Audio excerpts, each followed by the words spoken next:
সামরিক অভ্যুত্থানের মধ্য দিয়ে এই বাংলাদেশ দ্বিতীয়বার স্বাধীন হয়েছে।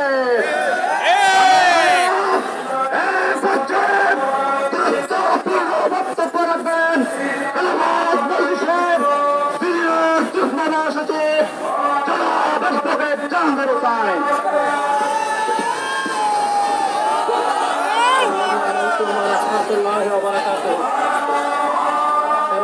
মজলিসের উদ্যোগে আয়োজিত আজকের এই শুক্রবার সমাবেশের শ্রদ্ধাভাজন সভাপতি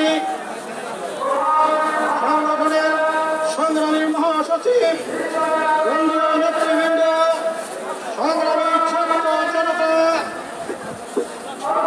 আমরা জানি ঐতিহাসিক নজিরবিহীন ছাত্র জনতার অভ্যুত্থানের মধ্য দিয়ে 15 বছরের স্বৈর শাসনের অবসান হয়েছে।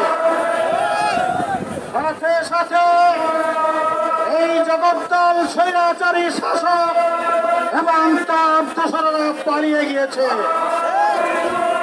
3 দিন পরে গতকাল রাত 9টায় একটি অন্তর্বর্তীকালীন সরকার গঠিত হয়েছে। আমরা আল্লাহ সুবহানাহু ওয়া তাআলার শুকরিয়া আদায় করে বলতে চাই,